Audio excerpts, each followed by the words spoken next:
Welcome back. Now, Iranian missiles caused serious damage at 4 sites in the central and southern Israel, including the Soroka hospital, while Israeli forces have attacked Iran's Arak heavy water nuclear reactor. Now, this comes as President Donald Trump has continued to offer mixed signals about whether the United States would directly intervene in the ongoing conflict between the two countries, which has seen close to 1 week of intense bombing. Joining me now, I'd like to welcome Press TV journalist and Middle East analyst Hassen Seria. Hassen, assalamu alaikum wa rahmatullahi wa barakatuh, and jazakallah so much for joining us. Wa alaikum salam, Faraz. Thanks for having me. Hassen, I just want to start off, of course, with this tweet from Yoav Grovice, speaking about that when hospitals are bombed in Israel, nobody blinks an eye, but when it's done in Gaza, everybody, of course, talks about it. But surely there's a justification, because Israel has indiscriminately bombed so many hospitals in Gaza. One has to look at the irony of that, isn't it? No, most certainly. I think I'm actually asking my question myself if it even does make any sense. I mean, what does he mean that when hospitals in Israel are bombed, nobody talks about it?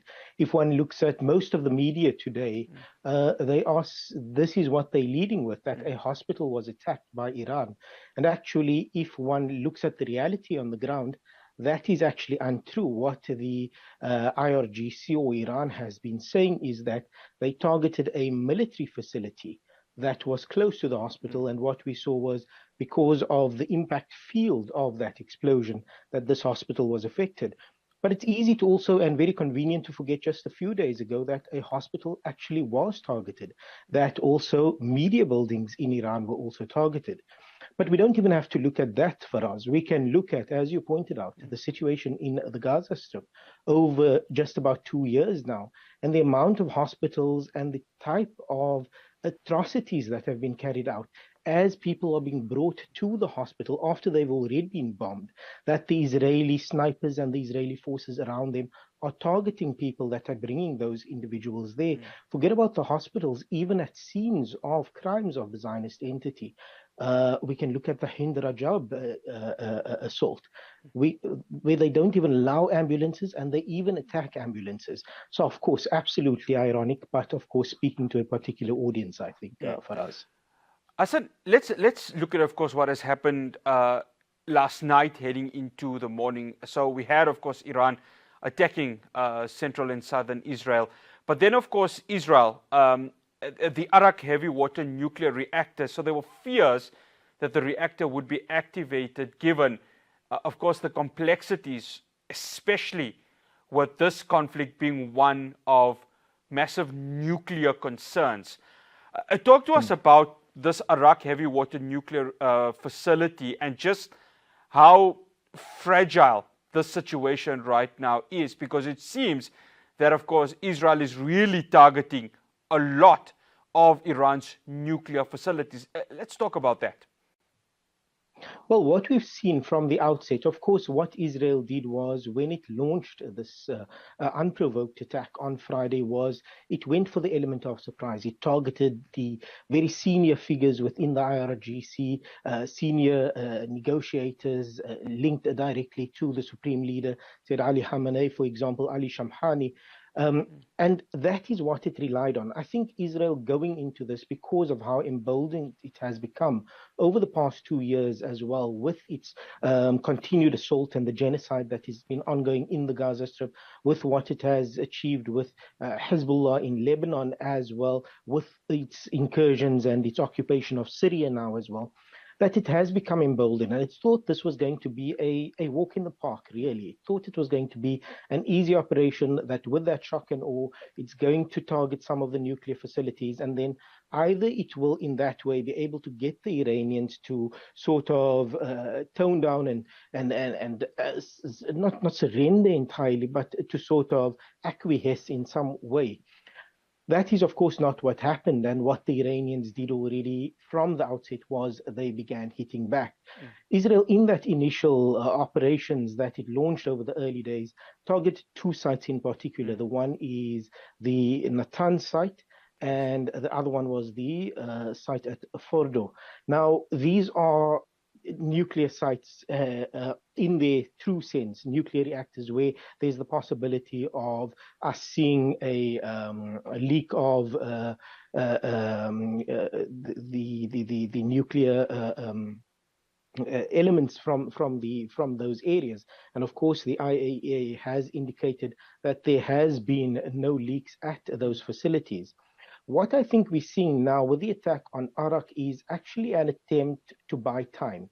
And this is related, I think, very much to what is happening in the United States. And I know you want to touch on this issue maybe a bit later, because this is a key element. But what we've been seeing from the United States, despite all of the statements, many of them contradictory and sometimes even not making sense from the American president, Donald Trump, is that he is now in a position of trying to buy time. And this speaks, I think, to what the Israelis had expected and what the Americans and even the Europeans had expected, that Israel would be able to handle the situation on their own. There wasn't, for example, as we saw in previous instances, when there was the possibility of escalation, that the US already started sending naval vessels. It started doing sort of a military buildup within the region. There was none of that came before the Friday attack by Israel. And now these entities that are all backers and the ones that props up this illegal regime within the region, what they've got to do now is now they've actually got to react. So they're actually responding to what they've seen from the Iranians thus far. And because Israel and the Americans and the Europeans do not know exactly where this could go, they need to buy that time before they can take a conclusive decision on whether the US will join, what sort of action they will take against the nuclear facilities, whether they will call in for more force to, for example, attack nuclear facilities so that they can actually get to them. Of course, there are question marks about that, but that is what time will tell. Here's the thing, Hassen, and let's bring in the United States discussion into this. So you've got, of course, Donald Trump sending these mixed signals, right? He has said Iran must surrender. The Iranian UN representatives, they said, we will not grovel at the feet of the White House. Ayatollah Khomeini has come out and said that, quite frankly, they will not surrender. It seems more likely that Israel is doing everything they can to drag the US into this conflict. Is that how you see it, Hassen?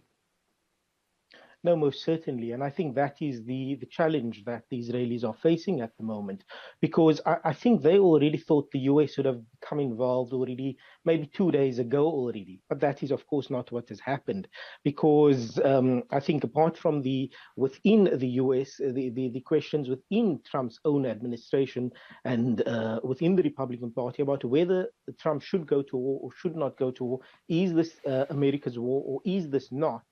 Apart from that, I think they would have hoped that the Americans would have already joined by now, which is, of course, not what they have seen. And so, therefore, we're seeing this attempt to buy time. The Israelis are, of course, continuing with the attacks, but I think at the same time, they are struggling to contain and to manage on the home front the situation as far as the extent of the Iranian response. Now, we've seen in the past 24 hours or so, for example, Iran has indicated that it is now using new types of missiles or even old missiles which it has not used previously, but this sort of hits things up a notch as well, in that it has, for example, taken out the Sijil rockets, which it is now using, which is a dual stage rocket. It contains a bigger warhead, and this also shows the escalation from the Iranian side. What we've seen as a reaction to this is not Israel actually increasing its attacks on Iran, and I'm talking here qualitative attacks, not attacks on hospitals and media and civilian centers. I'm talking about qualitative attacks. We've not seen an increase in that particularly. But what we've seen from the Israeli side is the government now taking steps to actually ban any reporting or any form of coverage of the type of hits that Israel is taking. And this is an unprecedented situation for Israel. If you consider over the past 2 years, despite the Ansarullah movement from Yemen, despite the resistance movements from the Gaza Strip, despite Hezbollah, the Iraqis, all of them hitting Israel. We've not seen any attempt in this way to completely black out and blot out what is happening on the ground, which tells you that if we read it, as media from another angle, that there are things to hide here. And I think this is what the current situation speaks to for us. Hassan, unfortunately, we have come towards the end of this conversation. Shukran so much for joining us. Assalamu alaikum wa rahmatullahi wa barakatuh. Wa alaikum salam. Shukran for having me. That's Hassen Seria, Press TV journalist and Middle East analyst. So we're going to come back home. We had a Youth Day celebration that, of course, occurred on Monday. The Solidarity Action Committee Collective was part of it. And, of course, they had held a solidarity stand for Palestine. And they claim that they were assaulted by police. They have laid charges against the Potchefstroom police station. I'm going to be speaking to Mokoena Letsi, who is part of that organization. Do stay tuned.